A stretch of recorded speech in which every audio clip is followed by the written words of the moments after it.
یا زہرا ہم سارے عزادار تیرے بچوں کے غمخوار بس مجلس و ماتم کے طلبگار ہیں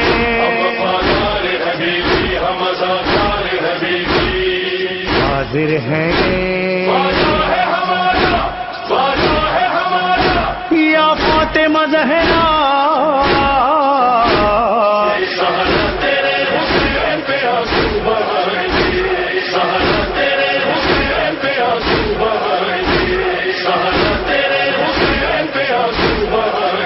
اعوذ باللہ من الشیطان الرجیم بسم اللہ الرحمن الرحیم الحمد للہ الذی جعلنا من الباکین علی حسین ابن علی علیہ الصلاة والسلام والصلاة والسلام علی من بکا لولده المظلوم قبل ولادته مع ابنته الزہراء وصلی اللہ علی آلہ الاطیاب المیامین المظلومین واللعنة الداعمة علی قتلتهم اجمعین۔ عرض خدمت یہ ہے کہ جو سوال آپ نے کیا کہ کیا وجہ ہے کہ ہم اس دور میں گریہ کریں، کیا وجہ ہے کہ ہم لوگ گریے کو اپنا شعار بنائیں، کیا ضرورت ہے آج 1400 سال بعد گریہ کرنے کی؟ تو عرض خدمت یہ ہے کہ ہم لوگ ہیں مسلمان، عالم اسلام سے ہمارا تعلق ہے، اور چونکہ عالم اسلام سے ہمارا تعلق ہے تو ہم سب مسلمان ہونے کے ناطے مدیون ہیں رسول اسلام کے۔ رسول اسلام جس دین کو لے کر آئے، جن زحمتوں کو انہوں نے اس دین کو ہم تک پہنچانے کی خاطر اٹھایا، ان تمام زحمتوں کی اجر قرآن کی نص کے مطابق قل لا اسألکم علیہ اجرا الا المودۃ فی القربى، مجھے کوئی اجر نہیں چاہیے سوائے مودت فی القربہ کے۔ یہ قرآن مجید کی وہ مشہور و معروف آیت ہے جسے ہم سب آئے مودت کے نام سے جانتے ہیں۔ تو اب جب تک کوئی بھی کلمہ پڑھنے والا روئے زمین پر باقی ہے، کوئی بھی اللہ کا نام لیوا، رسول اللہ کا نام لیوا اور اہل بیت علیہ السلام کا نام لیوا روئے زمین پر موجود ہے، تب تک اس کے لیے اسلام کو قبول کرنا، دین اسلام پر عمل پیرا ہونا، اس حوالے سے اپنی اپنی زندگی میں اجر ادا کرنا ہوگا۔ اور رسول نے کوئی روپیہ پیسہ، کوئی سونا چاندی، کوئی قیمتی جواہرات نہیں مانگے، بلکہ وہ چیز مانگی ہے کہ جس کا نام ہے مودت فی القربہ۔ میرے اہل بیت سے محبت کرو، میرے اہل بیت سے مودت اختیار کرو۔ یہ مودت جو ہے اس کے مظاہر میں سے ایک مظہر گریہ ہے۔ ہمارا گریہ دلیل ہے اس بات کی کہ ہم مودت فی القربہ اپنے وجود میں رکھتے ہیں، ہم اجر رسالت کو ادا کرتے ہیں۔ لہٰذا یہ سوال درست نہیں ہے کہ اس دور میں کیا ضرورت ہے، بلکہ میں یہ کہوں گا کہ جب سے اللہ کے رسول نے کہا قولوا لا الہ الا اللہ تفلحوا، اس وقت سے لے کر آج تک اور تا قیام قیامت، جب تک مسلمان روئے زمین پر موجود ہے اور اشہد ان لا الہ الا اللہ کی صدائیں بلند ہیں، اشہد ان محمد رسول اللہ کی صدائیں بلند ہیں، تب تک یہ گریہ ضروری ہے۔ کیوں؟ اجر رسالت کی ادائیگی کی خاطر۔ لہٰذا جس کا تعلق اسلام سے ہے اس کو شرم آنی چاہیے یہ بات کرتے ہوئے، نعوذ باللہ جو بعض وہابی سعودی عرب سے مفتی آ کر چینلز پر یہ کہتے ہیں، جن کو میں نے اپنے گنہگار کانوں سے سنا کہ سید الشہداء کے غم میں جو شیعہ آنسو بہاتے ہیں یہ آنسو نجس ہے، یہ آنسو بہانا جو ہے حرام ہے، یہ آنسو بہانا جو ہے بدعت ہے، ایسی مجالس میں شرکت حرام ہے۔ ان لوگوں کو اصل دین کا نہیں پتہ ہے، ان کو معلوم ہی نہیں ہے کہ دین کی بقا ہی ان آنسوؤں کی وجہ سے ہے۔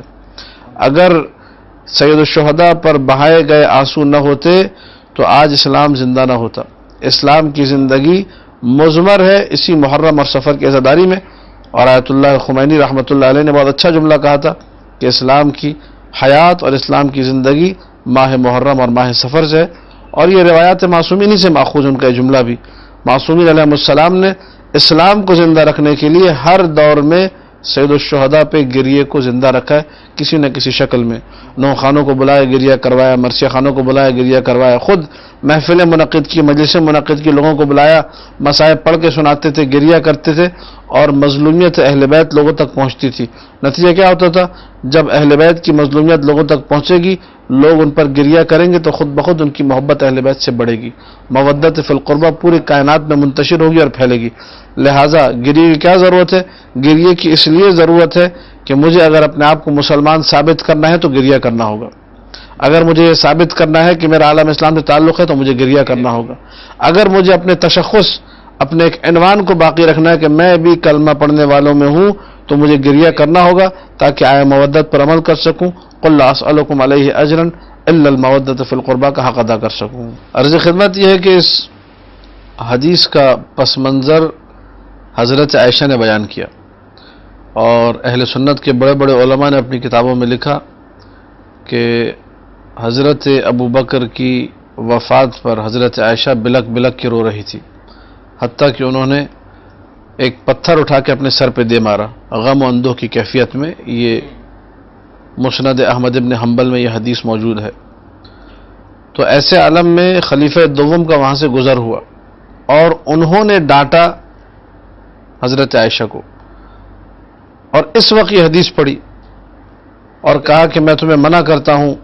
بہت انہوں نے سخت جملے کہے، میں اس کلپ میں نہیں کہنا چاہوں گا، اور کہا میں منع کرتا ہوں، یہ گریہ مت کرو۔ اللہ کے رسول نے یہ کہا تھا ان المیت لیعذب ببکاء اہلہ علیہ۔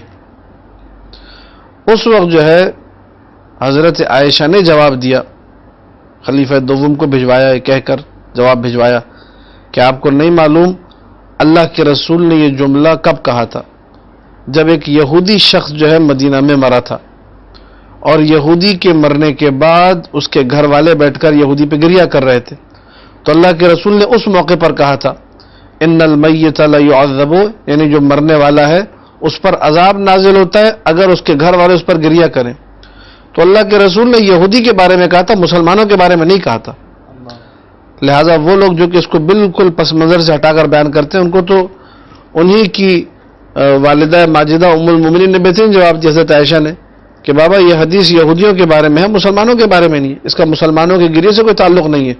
اللہ کے رسول نے کسی مسلمان کے بارے میں یہ نہیں کہا، بلکہ انشاءاللہ ہم آگے چل کے بیان کریں گے کہ خود رسول اللہ نے گریہ کیا ہے میت پر، اور نعوذ باللہ پھر رسول اللہ پہ ان کا اعتراض وارد ہوگا۔ نستجیر باللہ من ذالک، اللہ ہمیں اس کفر سے بچائے۔ اور رسول اکرم صلی اللہ علیہ وآلہ کی جب ہم لوگ سیرت کا مطالعہ کرتے ہیں تو گریہ کے کئی واقعات ہمارے سامنے آتے ہیں، اور ان واقعات میں سے ایک مسلم الثبوت واقعہ رسول اکرم صلی اللہ علیہ وآلہ کا گریہ ہے حضرت حمزہ، جو کہ سید الشہداء ہیں۔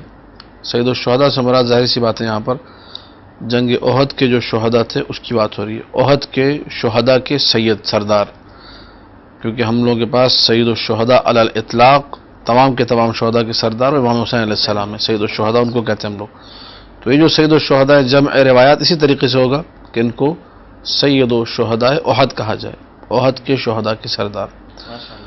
یہ جب دنیا سے گئے، شہید ہوئے، تو اہل سنت کی کوئی ایک کتاب نہیں ہے، طبقات ابن سعد ہے، اس میں ہے، صحیح مسلم میں موجود ہے، المصنف صنعانی میں موجود ہے، نیل الاوطار شوکانی میں موجود ہے، اور دیگر بہت ساری کتابوں کے اندر آپ کو مل جائے گی یہ چیز کہ اللہ کے رسول نے حضرت حمزہ پر گریہ کیا، سید و شہداء احد پر گریہ کیا، اور صرف گریہ نہیں کیا بلکہ وہ عورتیں جو اپنے اپنے شہیدوں کا گریہ کر رہی تھی، تو اللہ کے رسول نے گلہ کیا، یہاں پر شکوہ کیا ہے، کہا کہ سب پر رونے والیاں ہیں لیکن حمزہ پہ رونے والیاں نہیں ہیں۔ جب اصحاب رسول نے یہ جملہ سنا کہ اللہ کے رسول اس طریقے سے گلہ اور شکوہ کر رہے ہیں، تو فوراً انہوں نے اپنے گھر کی عورتوں کو کہا کہ تم لوگ اپنے شہیدوں کا گریہ چھوڑو، جا کے رسول اللہ کے چچا حمزہ پہ گریہ کرو۔ ان سب نے اپنا گریہ چھوڑا اور رسول اللہ کے چچا حضرت حمزہ سید الشہداء پر گریہ کیا، اور اس کے بعد ایک دستور بن گیا تھا کہ جب بھی کسی شہید کا ماتم ہوتا تھا، ایک سیرت بن گئی تھی، پہلے آ کر حضرت حمزہ کا ماتم کرتے تھے کہ اللہ کے رسول کو یہ پسند ہے کہ ہم ان کے چچا کا ماتم کریں۔ یہاں میں یہ سوال امت اسلامیہ سے کرنا چاہوں گا اپنے اس مختصر سے کلپ کے ذریعے سے کہ مجھے صرف اتنا بتایا جائے کہ اللہ کے رسول کو حمزہ زیادہ پیارے تھے یا حسین ابن علی زیادہ پیارے ہیں. جس حسین کے بارے میں کہا حسین منی و انا من الحسین، جس حسین کے بارے میں جو ہے، اور حسن سلام اللہ علیہ دونوں کے بارے میں کہا الحسن والحسین ریحانتی، یہ دونوں میرے پھول ہیں، سیدہ شباب اہل الجنہ کہا، اور نہ جانے کتنی احادیث، الحسن والحسین امامان قام او قعد و الی آخرہ، جو تمام اہل سنت مصادر میں موجود ہے، ہمارے پاس بھی موجود ہے. ان دونوں کا بار بار احترام اللہ کے رسول نے کیا. ان کے لیے سواری بنے، ان کو اپنی جو ہے سواری اپنی پشت پر سوار کرانے کے بعد جو ہے ان سے کہا کہ تمہاری سواری کتنی جو ہے بہترین ہے. بہت سے وہ جملے جن سے انتہائی عاطفہ، انتہائی محبت، جذبات کی انتہا آپ کو نظر آتی ہے، اور مقام رسالت کی طرف سے، ختم نبوت کی طرف سے ساری کی ساری چیزیں دلالت کرتی ہیں کہ یہ دونوں رسول اللہ کو نہایت پیارے ہیں. ایسے میں امام حسین علیہ السلام کی اس شہادت کا تذکرہ ہونا کہ جو شہادت انتہائی فجیع ترین، انتہائی ایسے طریقے سے کہ جس پر جتنے آنسو بہائے جائیں کم ہے. اگر رسول اللہ ہوتے تو وہ رسول کے جس نے حمزہ سید الشہداء کے حوالے سے گلا اور شکوہ کیا، کیونکہ حمزہ پہ رونے والی نہیں ہے، کیا وہ حسین ابن علی کے حوالے سے گلا اور شکوہ نہیں کریں گے کہ حسین ابن علی پہ کوئی رونے والا نہیں؟ لہذا شیعان حیدر کرار اپنے اس گریے کے ذریعے سے رسول اکرم کی تمنا کو پورا کرتے ہیں صلی اللہ علیہ وآلہ، رسول اکرم کی آرزو کو پورا کرتے ہیں صلی اللہ علیہ وآلہ، رسول اکرم کی خواہش پر، دعوت پر لبیک کہتے ہیں اور گریہ کرتے ہیں. اور کیسے گریہ نہ کرے امام حسین کے دنیا میں آنے سے پہلے.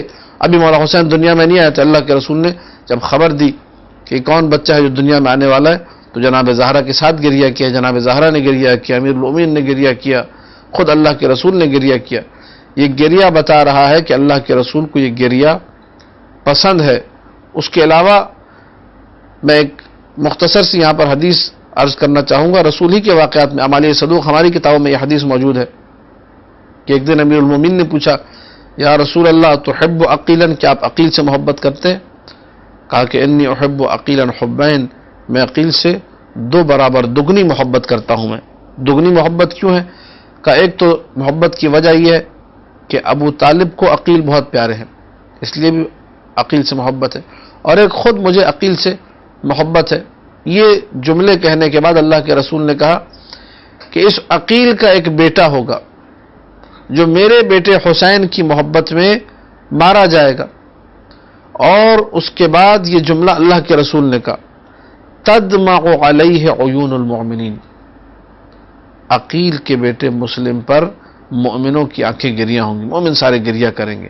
وتصلی علیہ الملائکۃ المقربون، اللہ کے ملائکہ مقربین اس پہ رحمت کی دعا کریں گے عقیل کے بیٹے مسلم کے لیے. یہ کہنے کے بعد اللہ کے رسول زار و قطار گریہ کرنے لگے، یہاں تک کہ آنسو بہتے ہوئے پہلے رسول اللہ کے محاسن مبارک داڑھی تک پہنچے، اس کے بعد سینے تک پہنچ گئے. پھر رسول نے ایک شکوہ کیا اس مقام پر اور کہا کہ اشکو الی اللہ لما تلقى عطرتی من بعدی، میں اللہ کی بارگاہ میں شکوہ کرتا ہوں ان مصائب کا کہ جو میری عطرت کو، جن مصائب کا سامنا کرنا پڑے گا میرے بعد. عقیل کے بیٹے مسلم کو اپنی عطرت قرار دیتے ہوئے ابھی عقیل کے بیٹے مسلم پر وہ مظالم آئے نہیں ہیں، وہ مصائب آئے نہیں ہیں، وہ سارے مصائب انہوں نے دیکھے نہیں ہیں، لیکن اللہ کے رسول گریہ کر رہے ہیں. جب مسلم ابن عقیل کے لیے اللہ کے رسول گریہ کر رہے ہیں تو کیا حسین کے لیے گریہ نہیں ہے؟ جعفر طیار شہید ہوتے ہیں، اللہ کے رسول نے گریہ کیا. حضرت ابراہیم رسول کے بیٹے 1 سال کی عمر یا 14 مہینے کی جو عمر تھی اس میں جب ان کا انتقال ہوتا ہے اللہ کے رسول گریہ کرتے ہیں. اصحاب کہتے ہیں آپ گریہ کر رہے ہیں؟ کہا کہ جو ہے گریہ کر رہا ہوں، یہ گریہ رحمت ہے. اللہ کے رسول نے اس گریہ کو رحمت کہا. اہل سنت کی کتابوں میں یہ حدیث موجود ہے. اور اپنے قلب کے محزون ہونے کا ذکر کیا کہ میرا دل جو ہے غمگین ہے، اس میں کوئی بدعت نہیں ہے، اس میں کوئی حرمت نہیں ہے. رسول اللہ کی سیرت سے جو اہل سنت کی کتابوں میں ہے گریہ مکمل طور پہ ثابت ہے. اور بہت ساری چیزیں ہیں جو اس مختصر سے کلپ میں بیان نہیں ہو سکتی، لیکن آخر میں اتنا ضرور کہنا چاہوں گا کہ خوش نصیب ہیں وہ لوگ جو آنسو بہا کر سید الشہداء کا پرسہ پیش کرتے ہیں بارگاہ رسالت میں اور بارگاہ فاطمہ سلام اللہ علیہا میں، اور اپنے آپ کو شریک غم قرار دیتے ہیں. حقیقت میں یہ لوگ امام زمانہ کے مددگار ہیں، امام زمانہ کی مدد کرنے والے ہیں، پردہ غیبت میں بیٹھ کر آخری وارث اس طریقے سے گریہ کنا ہے. یہ لوگ بھی گریہ کر کے اس بات کا ثبوت دیتے ہیں کہ ہم لوگ حسینی ہیں، ہم لوگ عزادار حسین ابن علی ہیں. السلام علیکم ورحمۃ اللہ وبرکاتہ.